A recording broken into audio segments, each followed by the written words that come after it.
다시 돌아오신 걸 환영합니다. 중동이 또다시 위태로운 상황입니다. 오늘은 이란이 헤즈볼라를 어떻게 배후에서 조종하는지 살펴보겠습니다. 이란은 헤즈볼라를 이용해 이스라엘을 광섬유 드론으로 위협할 뿐 아니라 미국과의 거래에서 관심을 돌리기 위해서도 헤즈볼라를 활용합니다. 이에 대해 자세히 이야기하겠습니다. 이것은 단순히 레바논에 관한 문제가 아닙니다. 시선을 돌리고 긴장을 고조시키려는 더 큰 판입니다. 계속 시청해 주시기 바랍니다. 이스라엘 자유센터의 소장 아미아드 코헨과 함께 이 모든 내용을 자세히 분석해 보겠습니다. 아미아드, 다시 만나 반갑습니다. 다시 초대해 주셔서 감사합니다. 아미아드, 본론부터 말씀드리겠습니다. 우리는 많은 헤드라인을 보았고 이런 새로운 전쟁이 안타깝게도 우리 군인들을 무방비하게 희생시키고 있다고 말해왔습니다. 제가 사는 거리에 한 여성과 결혼을 앞둔 군인이 있었는데 결혼식 청첩장이 막 인쇄된 참이었습니다. 안타깝게도 그는 지난주 드론 공격으로 숨졌습니다. 이런 일은 여러 번 있었습니다. 헤즈볼라는 이스라엘에 대한 공격을 정말 집중적으로 늘렸습니다. 한 단어로 이 상황을 설명한다면 이란인가요? 그리고 여기서 무슨 일이 벌어지고 있는지 설명해 주실 수 있나요? 아니요, 그렇지 않습니다. 이란은 현재 레바논에서 직접 전투를 이끌고 있지 않습니다. 헤즈볼라는 약간 도우려고 하고 있지만 상황이 매우 복잡해서 지금은 돕기가 어렵습니다. 그들은 자기 정권을 지키려고 애쓰고 있습니다. 레바논은 매우 복잡하며 저는 그 전제에 동의하지 않습니다. 현재 레바논에서의 작전은 전략적으로나 전술적으로 매우 성공적입니다.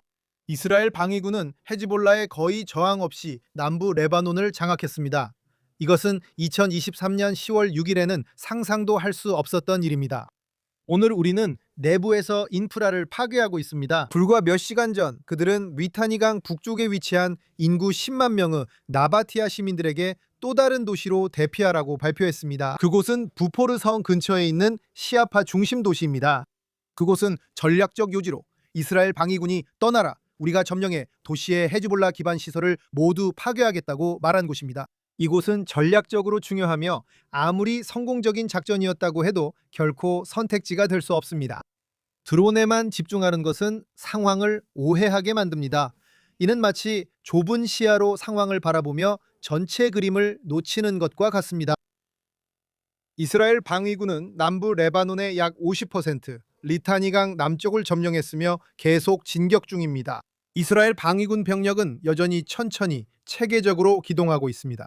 리타니강 남쪽에는 인구가 없습니다. 잘 진행되고 있습니다. 드론은 해결하기 어려운 전술적인 문제입니다. 러시아인들과 우크라이나인들 역시 그 문제를 아직 해결하려고 노력하고 있습니다. 그건 전략적인 문제는 아닙니다. 모든 어려움과 마음을 안고 임무를 수행하는 이스라엘 방위군 병사들, 그리고 저 역시 지난주에 이웃을 잃었습니다. 그게 전쟁입니다. 병사들을 잃게 됩니다. 그리고 지난 몇 달 동안 이스라엘 방위군이 잃은 병사의 수는 11명에 불과하지만 헤즈볼라는 3,000명을 잃었습니다. 이건 비교가 되지 않습니다.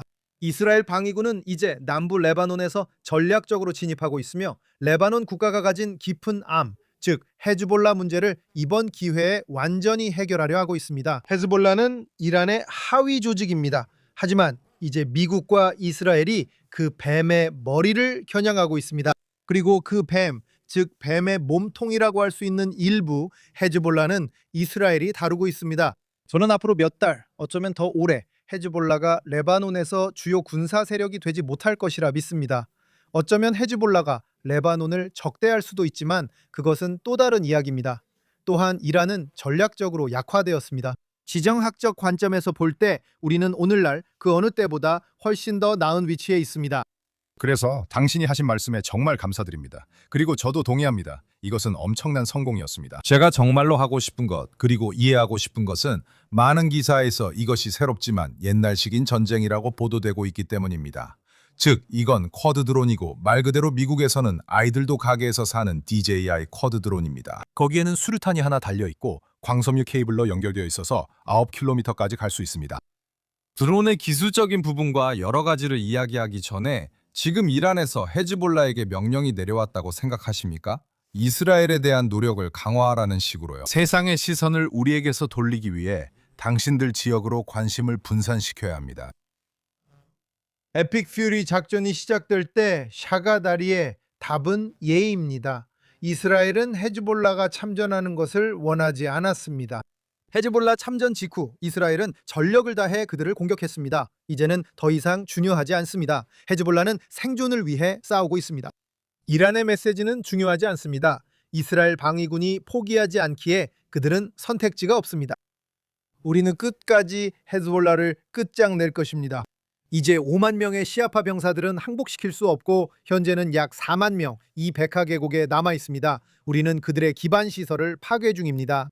우리는 바로 어젯밤에 백하 계곡 내부에 100회의 공습을 가했습니다.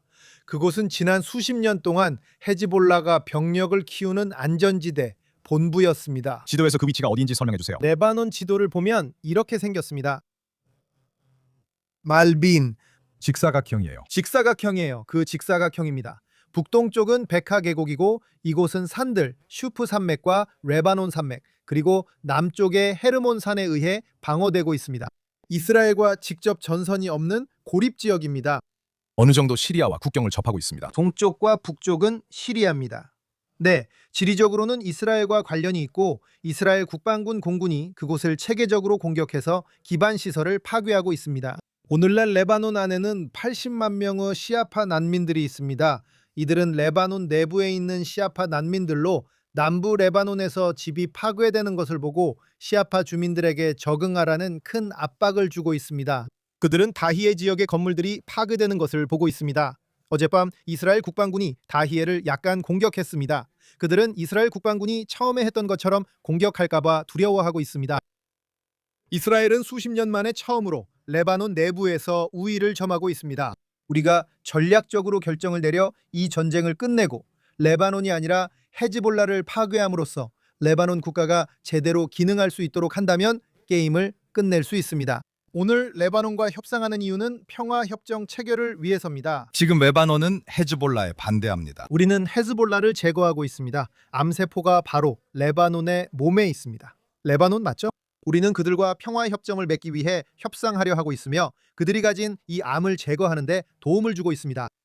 저는 이스라엘과 레바논이 진정한 평화협정을 맺을 가능성이 없다고 봅니다. 헤즈볼라를 강하게 타격하면 레바논 내부에서 내전이 시작될 것입니다. 레바논은 돈도 없고 아무것도 없는 실패한 국가입니다. 사람들은 최대한 그 나라를 떠나고 있습니다. 헤즈볼라가 방금 그렇게 요구했습니다. 제 말은 제가 보기에 그들은 3일 전에 내전을 시작하자고 발표했습니다. 그들은 모든 시아파들에게 나라를 장악하라고 촉구했습니다. 그게 왜 지금 그걸 그렇게 밀어붙이고 있는 거죠? 그래서 대안의 문제 그리고 파괴의 대안이라는 거죠. 만약 수니파와 마론파가 나라를 장악하게 되면 시아파는 지난 몇 년간 나라를 파괴한 것에 대해 복수당할 거라고 생각할 겁니다. 그래서 그들은 이스라엘과 우리가 레바논 전쟁을 기꺼이 치르려는 의지 덕분에만 복잡한 입장에 처해 있는 겁니다. 이제 여기에는 레바논의 평화를 가져올 수 있는 잠재력이 있습니다. 저는 회의적입니다. 왜요? 제 말은 우리가 헤즈볼라를 제거한다면 적어도 서구의 일반적인 시각이나 이스라엘에서 제시되는 방식으로 보면 레바논의 문제는 헤즈볼라라고 하잖아요. 만약 이스라엘이 헤즈볼라를 제거한다면 레바논이 이스라엘을 좋아하고 협상하고 싶어하는 나라가 되는 건가요? 그러니까 문제는 헤즈볼라가 아니라는 거죠. 헤즈볼라는 시아파 인구의 군사 세력입니다. 그리고 레바논 인구의 35%가 시아파입니다. 그리고 그들은 무슬림 지하디스트입니다. 그러니까 문화적인 문제에 가깝습니다. 알다시피 가자지구 인구에서 문제는 하마스가 아닙니다. 문제는 가자지구 인구입니다. 80%가 아기들을 살해하고 강간하는 것을 지지합니다. 그러니까 유대인 아기들이라는 거죠, 분명히. 그래서 문제는 우리는 군사력이나 정치 세력을 적으로 보는 경향이 있습니다. 그건 잘못된 서구의 전제입니다. 문제는 문화입니다. 문제는 정의상 적을 파괴하려는 특정 종교들입니다. 그리고 우리는 쿠파입니다. 우리는 이단자입니다. 이단자들. 이슬람의 눈에는 쿠파는 참고로 쿠파는 쿠파르와 관련 있으며 쿠파르는 불신자를 뜻합니다. 코파르와도 비슷합니다. 그리고 수니파와 시아파 사이의 내부 전쟁은 그들 사이의 권력 싸움입니다. 그래서 결국 그 지점에 도달하게 됩니다. 그들은 레바논 내부에서 내전의 역사가 있습니다. 이제 배경에 있는 진짜 이야기는 1917년 프랑스의 위임 통치 때문입니다. 위임 통치라기보다는 비슷한 것이었죠. 사이크스-피코. 그래서 사이크스-피코 협정 이후에 그들이 통제권을 잡았고 그들이 레바논에 강요하거나 강요하다시피 한 헌법은 그때부터 부족 인구 구조를 기반으로 했습니다. 하지만 오늘날에는 그게 의미가 없습니다. 시아파는 인구에 비해 대표성이 현저히 낮습니다. 그래서 레바논 내부에는 많은 문제가 있습니다. 안타깝게도 단기적 해결책이 보이지 않습니다. 그렇다면 우리는 어떤 상황에 놓인 걸까요? 즉, 우리는 헤즈볼라와 싸우고 있고 당신은 헤즈볼라가 레바논에 사는 많은 시아파들의 이념적 산물이라는 점을 아주 강하게 지적했습니다. 헤즈볼라가 사라져도 많은 시아파 인구는 여전히 남습니다. 그 결과로는 아마도 수니파와 마론파 그리고 시아파 사이에 내전이 벌어질 가능성이 높습니다. 그렇다면 장기적으로 이스라엘은 어떻게 되는 겁니까? 그러니까 5년, 10년, 15년 후의 상황을 그림으로 그려주세요. 우선 이스라엘은 스스로 방어할 수 있는 실제 국경을 가져야 합니다. 저는 전쟁이 시작되기 전부터 사실 우리 학생들과도 리타니 강이 이스라엘의 북쪽 국경이라고 주장해 왔습니다. 그것은 이스라엘 북쪽의 다른 나라나 그 밖에 어떤 군사 세력을 막아주는 장벽입니다. 왜 그런지, 그리고 그 강이 얼마나 안쪽에 위치해 있는지 설명해 주세요. 현재 그곳은 이스라엘 국경에서 북쪽으로 20여 킬로미터 떨어져 있으며 이스라엘 방위군 그곳은 예를 들어 동쪽 부분에서는 약 1000피트 높이의 계곡처럼 장벽 역할을 하고 있습니다. 그곳은 군대 침입을 막는 지리적 장벽이지만 현재 국경은 지리적으로 방어가 어렵습니다. 그곳은 이스라엘과 레바논의 명확한 국경입니다. 이제 장거리 미사일에 관해서 저는 이스라엘이 어떤 군사적 위협도 이스라엘에 가할 수 있는 군사력을 허용해서는 안 된다는 교훈을 얻었다고 생각합니다. 특히 장거리 미사일은 절대 안 됩니다.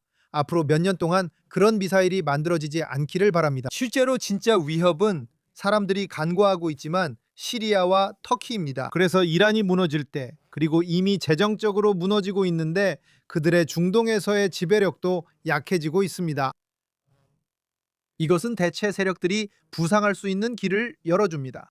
터키는 지금 강력한 반유대주의 국가로 부상하고 있습니다. 국가입니다. 다시 말해 종교, 무슬림 형제단이 바로 최대의 적입니다.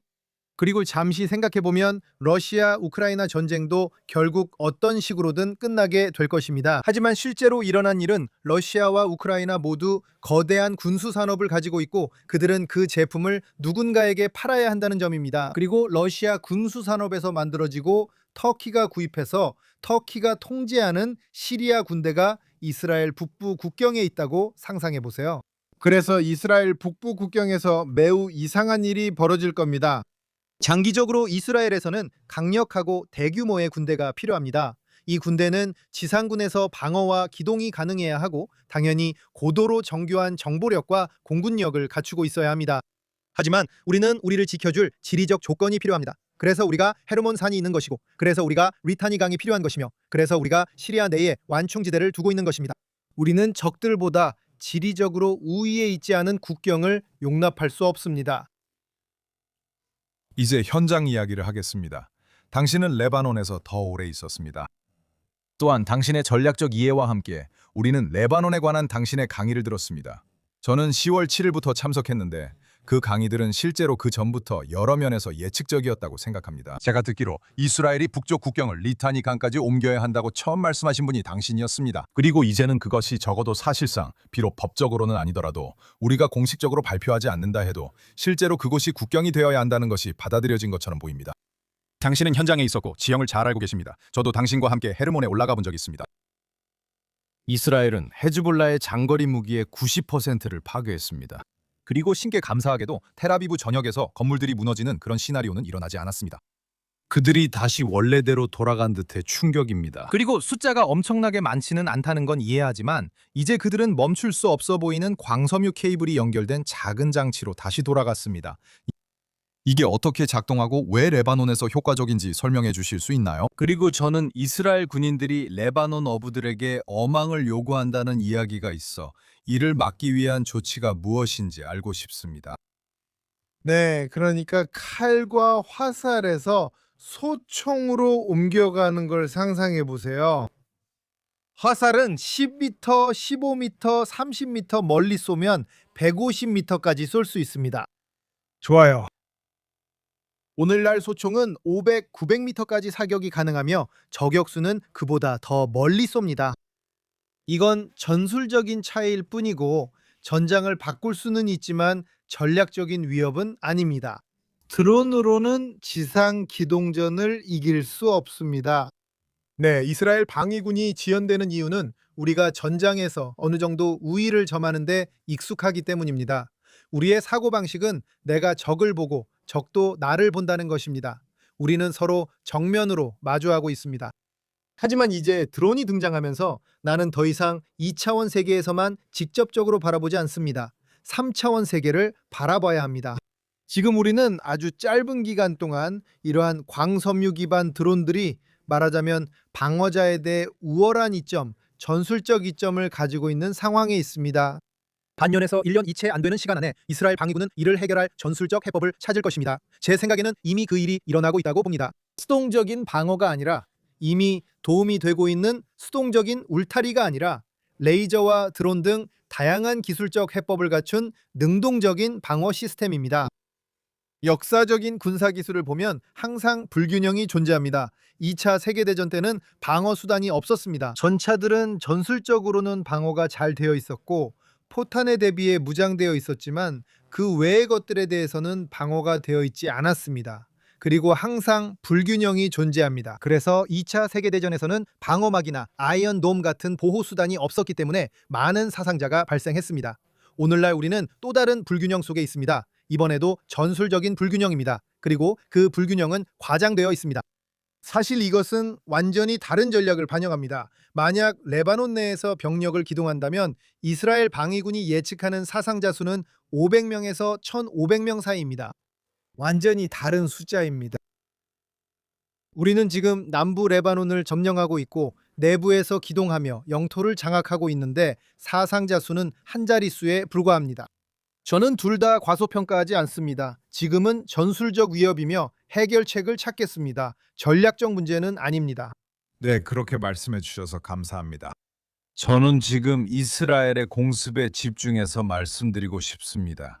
다행히도 지난 며칠 동안 더 집중적으로 이루어지고 있습니다. 국제적인 주요 뉴스에 대해 이야기하기 전에 무엇이 달라졌나요? 그러니까 우리가 어떤 기준선을 넘은 것처럼 보입니다. 총리께서 끝까지 싸우겠다고 강하게 말씀하셨고 이는 많은 이들에게 희망을 준다고 생각합니다. 국방부 장관, 참모총장도 마찬가지입니다. 이제 우리는 베카 계곡과 다른 지역들, 그리고 아마도 당신이 예전에 방문했을 마즈가라시에서 주민들에게 대피하라고 공지했습니다. 지난 며칠 동안 무엇이 달라졌나요? 그래서 우리는 지금 휴전 중이라는 점을 기억해야 합니다. 사람들이 있곤 하지만 우리는 지금 이스라엘과 헤즈볼라 사이에 추가로 45일간의 휴전 상태에 있습니다. 이건 마치 2026년판 뉴스피크 같습니다. 하지만 휴전이긴 한데 발포는 멈추지 않았습니다. 그래요. 우리는 매일 헤즈볼라 요원들과 이스라엘 방위군 사이에 군사적, 그러니까 실제 교전이 계속되고 있습니다. 지금 이스라엘 방위군은 제한되어 있습니다. 휴전 때문에 원하는 대로 기동하지는 못하지만 우리는 헤즈볼라가 우리를 공격하지 못하도록 전면적으로 공세에 나서고 있습니다. 그리고 우리는 전술적인 공격을 하고 있습니다. 지난 며칠 동안 무슨 일이 있었냐면 헤즈볼라가 이스라엘 내 마을들을 공격하기 시작했고 남쪽으로 드론을 보내기도 했습니다. 그래서 이제 이스라엘 방위군이 멈춰라, 우리는 이에 보복하고 대응할 것이다 라고 말했습니다. 이것은 게임으로 두 층위에서 일이 일어납니다. 전략적, 외교적 층위가 있고 전술적인 병사 수준이나 대대, 여단 수준의 작전이 있습니다. 이스라엘 방위군이 지금 하고 있는 것은 오늘 우리가 점령하고 있는 모든 지역, 그리고 우리가 오늘 통제하고 있는 모든 마을들을 정리하는 것입니다. 정리한다는 것은 집집마다 수색하면서 파괴해야 할 것은 파괴하고 탄약을 찾아내고 터널이 있는 개활지를 수색하는 것을 의미합니다. 덤불 속이나 산 속에는 그들이 직접 만든 숨겨진 동굴들이 있어서 마치 지하 도시처럼 그 지역 안에 만들어 놓았습니다. 이스라엘 방위군은 지금 그곳을 정리하고 이 시간을 최대한 활용하고 있습니다. 하지만 이스라엘 방위군은 남부 레바논에 계속 주둔할 것이며 체계적으로 북쪽으로 진출하고 있다는 것을 이해하고 있습니다. 지난 며칠 동안 일어난 일은 그들이 남부 레바논 북서부에 위치한 티레 주변 마을들에게 알렸다는 것입니다. 티레는 리타니 강이 지중해로 흘러가는 지점에 있습니다. 성경에 따르면 그곳은 세계에서 가장 오래된 항구 중 하나이며 틸의 히람이 나온 곳입니다. 티레 맞아요. 그래서 이미 며칠 전에 티레 주변 마을들이 대피해야 한다고 발표했고 그곳을 공격하기 시작했습니다. 그 말은 라스바야다에서, 즉 그곳 남쪽에서 이스라엘 방위군이 북쪽 티레 방향으로 이동할 준비를 하고 있다는 뜻입니다. 앞으로 두세 달 안에 이스라엘 방위군이 티레를 장악할 것 같습니다. 보세요. 제 생각에는 이란이 지금 레바논을 분명히 자극하려고 하고 있는 것 같습니다. 이란은 미국과 대화를 하고 협상을 벌이고 있으며 분명히 레바논이 미국과의 거래에 포함되기를 원한다고 거듭 말하고 있습니다. 이란은 레바논 문제를 그 협상과 연계시키고 싶어 합니다. 보도에 따르면 이스라엘은 이 문제에서 레바논을 분리하려고 하고 있고 트럼프 대통령에게도 절대 안 된다고 말하고 있습니다. 트럼프 대통령도 이스라엘이 북쪽 국경에 사실상 이란이라는 적을 둔 현 상태로 더는 방치될 수 없다는 점을 이해하는 듯합니다. 하지만 이란은 계속 강하게 압박하며 같은 말을 반복하고 있습니다. 그리고 제 생각에는 그들이 결국 미국이 이번이 협상이 결렬되는 시점이 될 것이라고 말해주길 바라고 있는 것 같습니다. 그리고 그들은 태도만 바꿔 협상 실패를 이스라엘 탓으로 돌릴 수 있습니다. 이에 대해 어떻게 생각하시나요? 우선 이란과의 협상에 대해 이야기해 봅시다. 저는 테드 크루즈부터 폭스뉴스, CNN, 이스라엘, 아베드 등 모든 평론가들까지 트럼프가 정신을 잃고 협상에 굴복하고 있다는 이야기를 많이 듣습니다. 저는 그 의견에 동의하지 않습니다. 트럼프가 복잡한 협상을 잘 관리하고 있다고 생각합니다. 트럼프는 2020년쯤 트윗에서 이란이 전쟁에선 이긴 적 없고 협상에선 진 적 없다고 말했습니다. 그리고 이란인들의 전략적 목표는 생존하는 것입니다. 그리고 우리가 팟캐스트에서 이야기했듯이 이란처럼 40년 동안 강하게 정권을 유지하면서 국민을 매우 잔인하게 통제해온 나라에서 정권 교체를 이루는 것은 매우 어렵습니다. 저는 도널드 트럼프가 협상을 관리하며 그의 시각이 우리보다 넓다고 생각합니다. 여러분은 거래의 기술을 읽어보셔야 합니다. 그의 협상에 대한 생각이 잘 드러남을 알 수 있습니다. 그가 카타르와 사우디아라비아에게 지금 아브라함 협정에 참여하라고 요구한 사실 자체가 협상 안에서 또 다른 전략적 움직임입니다. 협상을 할 때 중요한 질문은 시간이 내 편에 있는가 아니면 상대방 편에 있는가 하는 것입니다. 짧은 기간 동안 시간은 이란 편이었습니다. 이제는 미국의 시간이 있습니다. 그는 중국 문제를 해결했고 중간 선거를 앞두고 있습니다. 저는 중간 선거에서 이란 문제는 유가 외에는 덜 중요하다고 생각합니다.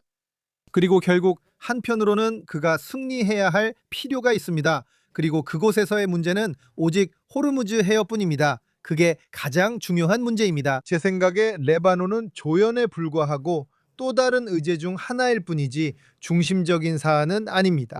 이제 이란인들이 협상을 계속하고 싶어 하느냐고요? 답은 분명히 그렇습니다. 이제 왜죠? 우리가 만약 경제적으로 그들을 옥죄고 있다면 왜 그들이 관심을 가지는 거죠? 시간이 지날수록 매일 혹은 매주가 지날수록 그들은 더 약해지는 것처럼 보입니다. 왜냐하면 문제는 지금 이란 정권에는 두 가지 위협이 있기 때문입니다. 내부 위협과 외부 위협이 있습니다. 그래서 실제로 외부적 위협을 실제로 가하는 순간 우리가 미국과 함께 했던 것처럼요. 우리는 이란에서 중요한 모든 것에 수만 톤의 탄약을 퍼부었습니다. 그래서 그들은 이제 아무것도 남지 않았습니다. 하지만 문제는 그들에게는 이제 잃을 것이 없다는 점입니다. 그래서 오늘날 이란에 대한 진짜 위협은 하나밖에 없습니다. 바로 민간 인프라를 파괴하는 것입니다. 물, 담수화, 전기, 에너지, 기차 등 모든 민간 인프라가 파괴된다면 이란은 석기 시대로 돌아가게 될 것입니다. 그들은 그것을 재건할 재정적 능력이 없을 것입니다. 결국 이란 국민들이 정권에 맞서 일어설 수 있게 될 것입니다. 처음 계획은 미국과 이스라엘이 공습, 군사 작전을 실시하고 그 다음에 이란 국민들이 일어나 정부를 장악하는 것이었습니다. 문제는 국민 봉기가 군사 작전보다 먼저 시작됐다는 타이밍의 문제였습니다. 그래서 상황이 역전된 것입니다. 그리고 2026년 1월에 있었던 시위에서 시위대는 모든 지도부를 잃었습니다. 4만 명이 사망했고 4만 명이 부상당했습니다. 4만 명입니다. 우리는 이 숫자들이 맞다고 가정합니다. 그래서 그들은 지도부를 잃었습니다. 그래서 내부적으로 실질적인 위협이 없습니다. 그래서 군사작전은 내부에서 외교적인 세력이 들어와 합류하는 일 없이 끝났습니다. 그래서 트럼프는 지난 몇 주 동안 내부 봉기를 시도했고 쿠르드족이 합류하도록 하려고 했으며 그는 이에 대해 이야기했습니다. 하지만 그런 일은 일어나지 않았습니다. 왜냐하면 정권이 강하고 잔인하기 때문입니다. 그들은 신경 쓰지 않습니다. 인터넷도 차단되어 있습니다. 우리는 내부에서 무슨 일이 일어나고 있는지에 대한 실제 정보를 가지고 있지 않습니다. 그리고 그들은 그것에 대해 두려워하고 있습니다. 그래서 트럼프의 전략은 이제 모든 인프라를 파괴하는 것인데 이스라엘 방위군과 미군이 준비되어 있습니다. 그들은 아무것도 없어 정권을 잃고 사람들은 이에 항의하며 폭동을 일으킬 것입니다. 이후 무력으로 호르무즈 해협을 장악하려는 것입니다. 이 위협에서 약한 부분은 그리고 이란인들도 그것을 알고 있는데 트럼프가 부시처럼 되고 싶어하지 않는다는 점입니다. 트럼프가 지상군 파병을 원치 않는다는 의미입니다. 저는 결국 트럼프가 그곳에 가서 지상군을 투입해야 할 것이라고 믿습니다. 적어도 호르무즈 해협 북쪽 항구, 어쩌면 카라그 섬에라도 말이죠. 하지만 그게 전부입니다. 그리고 이란에 들어가서 인구를 장악하거나 그런 식으로 통제하는 일은 없을 겁니다. 복잡한 문제죠. 그 지역에는 인구가 굉장히 많거든요. 하지만 어젯밤에 이란 해군 부대가 공격해온 것을 방어한 사건이 있었습니다. 맞아요. 미국이 미사일 기지와 이란의 기뢰부 설정을 타격했다는 점을 말하는 게 중요합니다. 그러니까 지금은 교착 상태가 아니라 전술적으로 잠시 멈춘 상태입니다. 외교적 방법을 모두 소진하려는 전술적 정체인 거죠. 하지만 트럼프는 게임을 하고 있습니다. 다시 말하지만 거래의 기술을 보면 힘을 쓰는 것과 유화적이고 외교적으로 나가는 사이에서 줄타기를 한다는 걸 알 수 있습니다. 그는 이를 군사 분야에 적용했습니다. 항상 군사작전 같은 전통적인 재래식 전쟁 수단을 두고도 다시 외교로 돌아가 양쪽을 모두 활용하는 것입니다. 하지만 어느 시점에서는 그것이 결국 결단으로 이어져야 합니다. 어느 시점에서 전환점이 올 것이라고 보십니까? 그리고 이번 전쟁에서 그 전환점은 어떤 모습일까요? 외교적 절차에 들어가고 군사력의 위협을 유지할 수 있는 기간에는 한계가 있습니다. 그렇지 않으면 소모전으로 변하게 됩니다. 그렇다면 전환점은 어디에 있는 것입니까? 제가 생각하기에 만약 제가 트럼프가 어떻게 생각하는지 이해한다면 그는 가장 예상치 못한 순간에 행동할 것 같습니다. 가장 예상치 못한 순간에요. 방식으로요. 그래서 협상 중에 그는 다시 시도하는 아주 놀랍고 체계적이지 않은 방식으로 생각하려고 할 것이라고 생각합니다. 그게 마치 대부 영화의 한 장면 같아요. 그가 대부가 되면서 모든 적들을 제거하는 장면이죠. 그럼 그게 언제일까요? 7월 4일일까요? 베네수엘라를 생각해 보세요. 아마도 아마도 그런 식일 수 있죠. 다시 말하지만 거기에는 위험이 있습니다. 위험이 있습니다. 모두가 시진핑과의 회담 후 일주일쯤 뒤에 그런 일이 있을 거라 예상했죠. 하지만 기억하세요. 트럼프는 이란만 보고 있는 게 아닙니다. 트럼프는 전 세계를 보고 있습니다. 이제 트럼프에게 공을 돌려야 합니다. 트럼프가 이란을 공격했습니다. 이것은 1936년에 미국과 영국이 히틀러를 공격한 것과 비슷합니다. 정치적인 유인은 없습니다. 아무도 이란을 공격하지 않고 결국 핵무기를 가진 히틀러식 정권이 이란에 들어설 때 어떤 결과가 올지 이해하지 못합니다. 그건 가장 인기가 없는 행동이고 대통령이 내릴 수 있는 가장 인기 없는 결정입니다. 그것이 옳은 결정입니다. 미국과 이스라엘의 모든 반대자들이 그가 사람들을 달래려 한다고 주장하지만 그 결정은 그들의 주장을 반박합니다. 반대로 트럼프는 용기 있는 결정을 내렸습니다. 그리고 이런 용기 있는 결정을 내릴 때는 진짜 계획이 있고 그 결과와 위험을 이해하지 않으면 할 수 없습니다. 이제 저는 트럼프가 지난 4년간 이나 바이든 대통령 첫 해들에 이 계획을 세웠다고 믿습니다. 그는 대비하고 있었습니다. 그는 시뮬레이션을 해봤습니다. 그는 위협을 이해하고 있습니다. 그는 능력과 인내심도 이해하고 있습니다. 마이크 듀런트가 오늘 아주 흥미로운 내용을 발표했는데 그는 지금 트럼프가 성공하기 위해 필요한 핵심 요소들에 대해 이야기했습니다. 그리고 그는 세 가지 주요한 것들에 대해 언급했습니다. 첫 번째는 대통령이 트루스 소셜에서 어느 시각을 보느냐에 따라 다르지만 어떤 합의에 따르면 일정한 재정적 양보가 있을 것이라고 말하고 있다는 점입니다. 그리고 마이크 듀런트는 이것이 이란 측에 매우 명확하게 정의할 수 있는 조치들에 대한 대가로 주어져야 한다고 말합니다. 그게 첫 번째입니다. 이란의 모든 것을 완전히 분리하는 것. 이란이 대리인들을 계속해서 조종하지 못하도록 모든 대리 세력을 협상에서 완전히 분리하는 것입니다. 그리고 물론 핵 문제도 있습니다. 제가 묻고 싶은 것은 만약 지금 당장 합의가 이루어진다면 앞으로 30일에서 60일 동안 합의가 이루어질 수 있고 자금이 풀릴 수도 있다는 점입니다. 이란이 진지하게 임하고 단순히 그 자금을 재건에만 쓰지 않는다는 것을 보여주기 위해서는 구체적으로 무엇을 제시해야 합니까? 트럼프가 이란에게서 필요한 두 가지가 있습니다. 호르무즈 해협을 개방하는 것과 그들이 보유하고 있는 모든 핵 관련 요소나 고농축 핵물질을 제거하는 것입니다. 이 두 가지는 트럼프가 결코 포기하지 않을 핵심 요인입니다. 나머지는 중요하지 않습니다. 트럼프의 눈에는 나머지는 중요하지 않다고 생각합니다. 정권은 유지될 수 있습니다.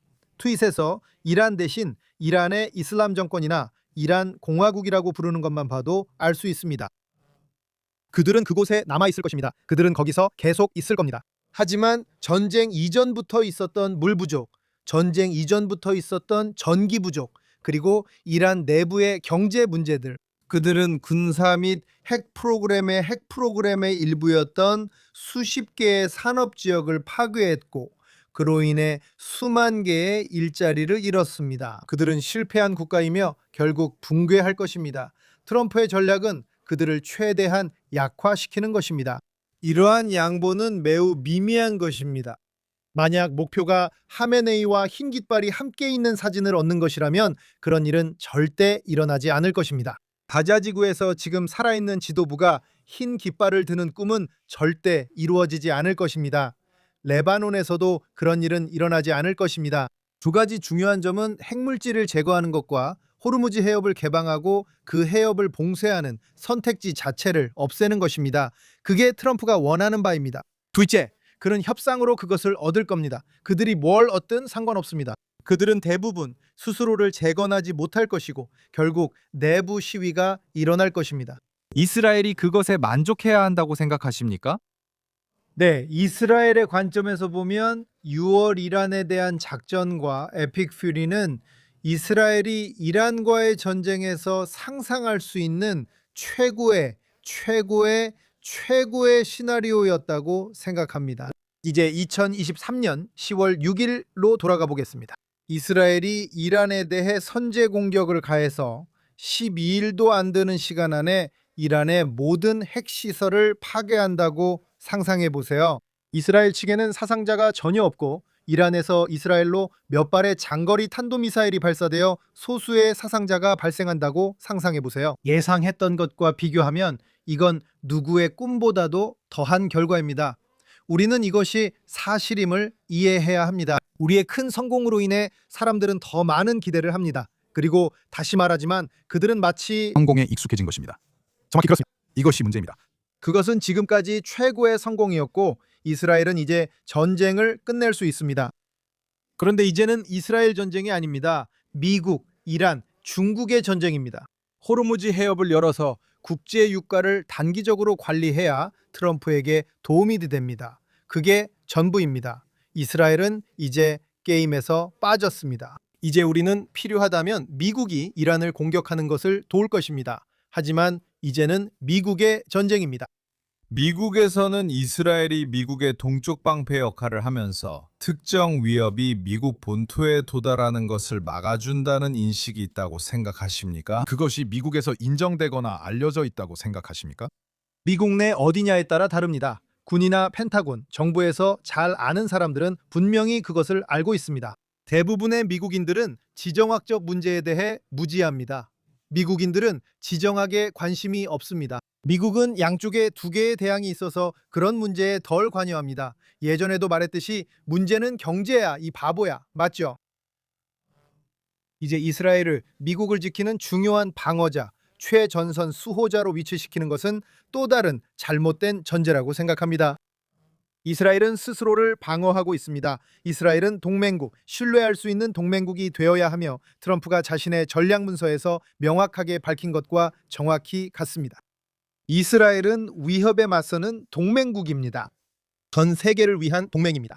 그리고 미국은 말하자면 세계를 이끌고 있는 제국이자 또 다른 제국인 중국에 맞서고 무역로를 방어하는 나라입니다. 또한 모든 동맹국과 협력하려 노력하고 나름의 요구도 있지만 이제는 고객이 아니라 동맹을 찾고 있습니다. 이스라엘은 미국의 최고의 동맹입니다. 헥세스, 루비오, 트럼프 모두 그 점을 공개적으로 분명히 말하고 있다고 생각합니다. 그리고 이 작전을 이끄는 공군 조종사들과 장군들에게 이야기해 보면 그 이상이라고 말합니다. 그들은 이렇게 말합니다. 들어보세요. 이건 우리가 지금껏 상대해 본 최고의 공군이자 군대입니다.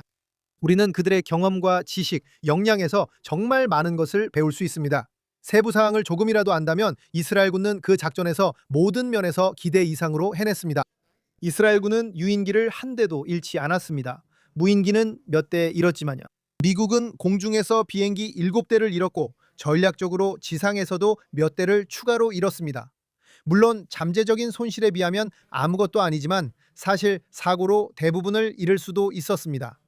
하지만 이스라엘은 정말 놀라울 정도로 뛰어난 성과를 냈습니다. 이로 인해 이스라엘은 다시 전략적 위치를 차지하게 됐습니다. 전 세계에서 전쟁을 원하는 이들은 이스라엘의 군사 경험과 지식, 산업을 필요로 할 것입니다. 그래서 일반 사람들이 어떻게 생각하든 안타깝게도 그들은 정보를 제대로 알지 못합니다. 하지만 펜타곤에 있는 사람들, 그리고 결정을 내리는 사람들은 어떤 정부가 들어서든 상관없습니다. 미국의 진보적이고 미친 정부가 들어서지 않는 한 그 정부는 이스라엘과 협력할 수밖에 없습니다. 총리는 이스라엘에 제공되는 재정 지원을 줄이고 싶다고 계속 말해왔습니다. 앞으로 10년 동안 이 문제는 매우 공개적으로 논의되어 왔습니다. 현재 이스라엘에 연간 30억 달러 이상의 군사 지원을 제공하는 양해각서 MOU. 우리가 알다시피 그 돈이 다시 미국과 미국 산업에 사용됩니다. 그리고 미국은 그로 인해 많은 이득을 얻습니다. 왜냐하면 제조가 미국에서 이루어지기 때문입니다. 같은 기간 동안 그것이 감소할 때 우리가 파트너십이 증가할 것이라고 말할 때 그게 무슨 의미입니까? 즉, 우리는 덜 의존적이고 더 파트너로서의 관계를 원한다는 뜻인데 그게 구체적으로 어떤 모습입니까? 우선 군 기지가 이스라엘에 개설될 것입니다. 미군 기지입니다. 네. 미국 군대는 전 세계에 주둔하고 있습니다. 한국에서 독일까지, 일본에서 이탈리아까지 전 세계 곳곳에, 참고로 터키에도 있습니다. 미국이 군사기지가 없는 곳은 이스라엘뿐입니다. 왜 그런 걸까요? 왜냐하면 기억하세요. 이스라엘과 미국의 관계는 오늘날과 같지 않았기 때문입니다. 이제 군사기지를 한 나라에 두는 것은 양면성이 있습니다. 왜냐하면 자기 편인지 확인하고 싶은 나라에 군사기지를 두기 때문입니다. 카타르, 터키, 에미리트, 사우디아라비아. 그런 곳들은 완전히 신뢰할 수 있는 곳이 아닙니다. 미국은 이스라엘을 매우 신뢰하기 때문에 군사기지를 두지 않고 다른 국가와 협상을 선호합니다. 미국이 사우디군과 에미리트의 방위체계, 카타르의 방위체계를 신뢰하지 못하는 점을 보면 중동에서 안전한 피난처는 이스라엘임을 알 수 있습니다. 그래서 미국은 이스라엘 내에 군사기지를 두어 거대한 항공모함처럼 활용하길 선호합니다. 그게 진행 중인가요? 자세히는 모르지만 그렇게 알고 있습니다. 오늘 이스라엘에 도착하면 비행기 창문 밖으로 이스라엘 벤구리온 공항에 25대에서 35대 정도의 급유기가 머물러 있는 것을 볼 수 있습니다. 그리고 앞으로 최소 몇 달 동안은 그곳에 있을 겁니다. 이스라엘은 안전한 피난처입니다. 우리는 이스라엘 내에서 우리 동맹국들을 방어할 수 있습니다. 이는 중동의 다른 나라들이 하지 못하는 일입니다. 양해각서에 대해 이야기해 봅시다. 한 분야는 우리가 미국에 공간을 제공한다는 점입니다. 네. 파트너십의 일환으로요. 하지만 그보다 더 깊은 의미가 있어요. 이스라엘은 미국이 상상하지 못했던 방식으로 정보 능력, 정교한 전략, 그리고 공군 능력을 보여줬어요. 기술을 이해한다면 이스라엘의 F-35는 미국의 것과는 완전히 다른 수준이에요. 우리는 시스템을 해킹하죠. 이스라엘이 기술적으로나 정보적으로 한 일은 미국이 할 수 있는 것보다 훨씬 뛰어나요. 미국이 더 좋은 부품을 가지고 있음에도 불구하고요. 이스라엘에서 이런 것들을 사용하고 효율적으로 활용하는 우리의 능력이 더 높아요. 그래서 미국은 이스라엘을 필요할 때만 이용하고 필요 없으면 제쳐두는 의존국이 아니라 동맹국으로 대하게 될 거예요. 이 파트너십은 동맹 수준으로 격상되어 앞으로 더 많은 일을 함께 하게 됩니다. 그러나 외교적으로는 그 이상입니다. 동맹이란 우리가 이란에서처럼 전략적으로 협력한다는 의미입니다. 우리는 함께 전쟁을 치릅니다. 이스라엘은 그런 적 없었고 미국도 이스라엘을 전쟁 동반자로 삼은 적 없습니다. 실제로 1991년 이스라엘이 사막의 폭풍 작전 중 이라크로부터 공격을 받았을 때 미국은 아랍 국가들과의 연합이 무너지는 것을 막기 위해 우리에게 작전에 참여하지 말라고 했습니다. 아프가니스탄에서는 영국과 호주 같은 동맹국들을 데리고 함께 싸웠지만 이스라엘은 데려가지 않았습니다. 이스라엘은 그 일에 전혀 참여하지 않았습니다. 오늘날에는 우리가 하는 일에 훨씬 더 많이 참여할 것으로 기대되고 있습니다. 군사 산업에서는 이스라엘 군사 산업이 훨씬 더 중요한 역할을 하게 될 것이라고 생각합니다. 하지만 그에 대한 또 다른 측면이 있는데 그것은 미국 정치의 불안정성입니다. 이스라엘의 고위 관계자들을 인용하자면 오늘 미국에서 살 수 있는 것은 모두 사두라는 말이 있습니다. 왜냐하면 트럼프가 퇴임한 이후에는 우리가 무엇을 살 수 있을지 알 수 없기 때문입니다. 그래서 미국으로부터 돈을 받지 않는 것조차도 그것은 분명히 끝나게 될 것입니다. 전쟁이 일어날 경우 우리는 미국이 우리에게 물품이나 무기, 탄약을 팔 것이라고 신뢰할 수 없게 될 것입니다. 이스라엘이 10년, 15년 후에 이집트와 전쟁을 한다고 상상해 보세요. 저는 그 일이 일어날 것이라고 생각합니다. 이집트에서 무슬림 형제단이 세력을 키우고 있고 이집트 내 많은 국내 문제가 그들에게 동기를 부여할 것이기 때문에 이집트와의 전쟁이 일어날 것입니다. 그리고 그들은 이스라엘을 공격하기 위해 군대를 키우고 있습니다. 그리고 미국 대통령이 AOC 스타일인 상황도 생각해 보세요. 만약 우리가 그렇게 한다면 그들은 원격으로 F-35의 작동을 막아서 이스라엘이 비난받는 터무니없는 진보적 헛소리를 막기 위해 사용할 수 없게 만들 것입니다. 그들이 그렇게 할 수 있습니까? 이스라엘 거라면 안 됩니다. 알겠습니다. 네, 알겠습니다. 이건 공개된 사실입니다. 제가 새로운 말을 하는 게 아니고 이런 문제들이 F-35 문제의 일부입니다. 그래서 이스라엘은 자체 항공 플랫폼, 자체 탄약 회사, 공장들을 만들기 시작할 겁니다. 우리도 그렇게 해야 할 겁니다.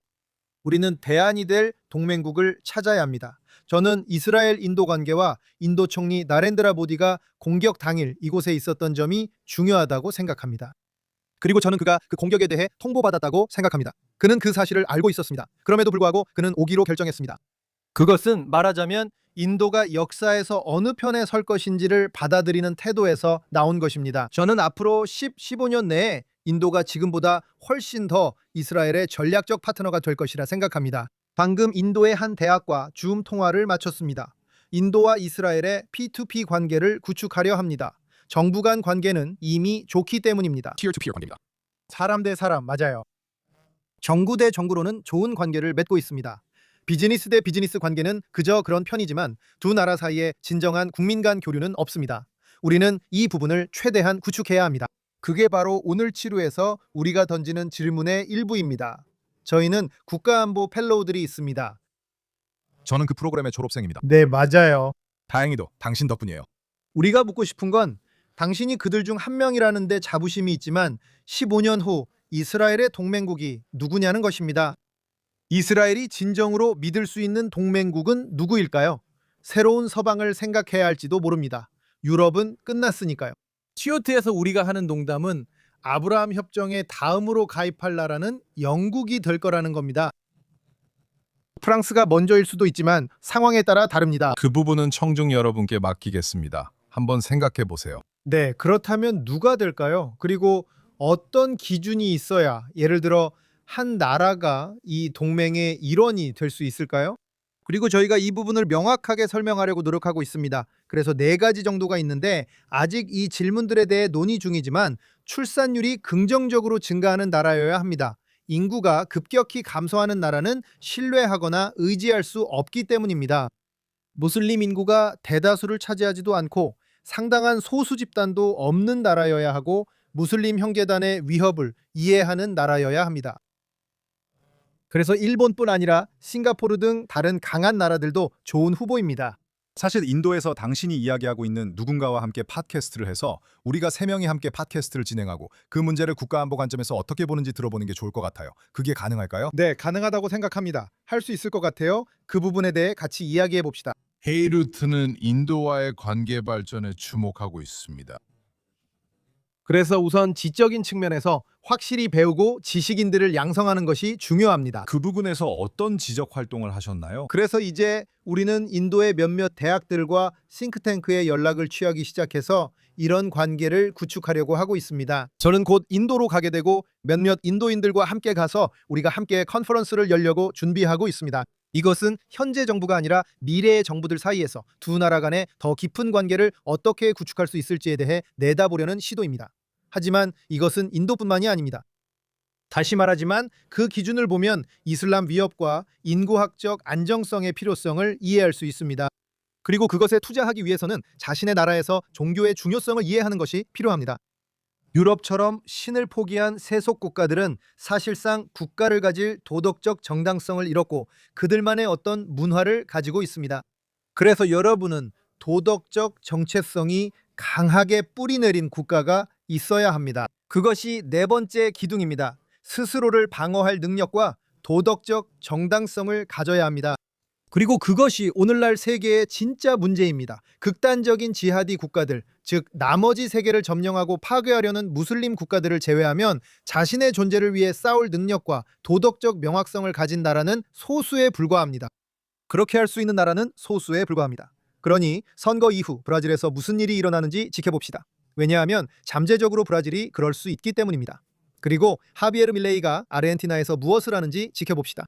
북유럽 국가들도 몇몇 있지만 결국 중요한 것은 자유를 지지하는 서방 세계가 어디에 있는가 하는 점입니다. 그리고 이것이 바로 그 그룹에 속할 수 있는 나라의 또 다른 기준, 즉 자유를 지지하는 국가라는 또 하나의 기준입니다.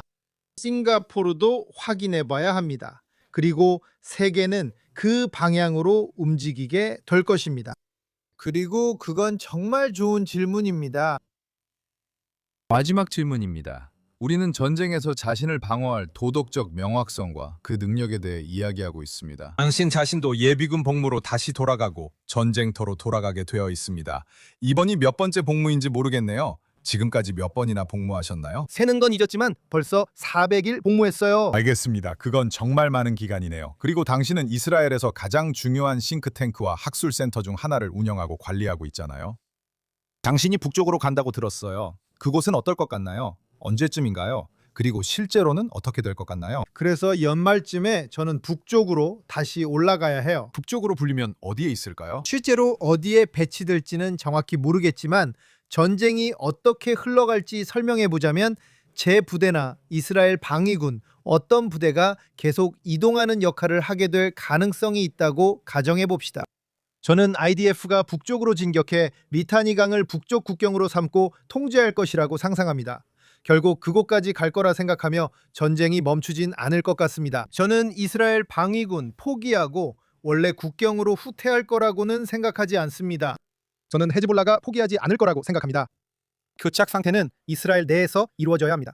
아니면 진짜 휴전, 새로운 연설에서 말하는 휴전이 아니라 진짜 휴전은 이스라엘이 리타니 강에 자리 잡았을 때 이루어질 것입니다. 리타니 강, 어쩌면 그 북쪽 일부, 그러니까 어떤 지역에서는 리타니 강 북쪽일 수도 있습니다. 파괴하고 다시 돌아가지만 헤즈볼라가 항복하기로 결정할 때까지 이스라엘과 레바논 사이에 명확한 경계선을 두는 것입니다. 그러니까 아미앗, 당신과 이야기할 때마다 우리가 작은 빨대를 통해 내려다보는 것처럼 당신의 빨대 비유를 인용하겠습니다. 저도 그렇고 당신과 대화할 때마다 저도 빠질 수 있지만 그 빨대가 점점 사라지는 느낌이 들어 한 걸음 물러서게 됩니다. 그리고 우리는 중동에서 일어난 정말 놀라운 사건들과 이스라엘의 놀라운 미상, 그리고 앞으로 다가올 도전들을 전체적으로 바라보게 됩니다. 통찰력 있는 의견과 조언에 감사드립니다. 다시 한번 당신과 만나 이야기 나누길 기대합니다. 가능하다면 인도 측 인사도 함께 할 수 있겠습니다. 최선을 다하겠습니다. 다시 한번 초대해 주셔서 감사합니다. 저도요. 감사합니다.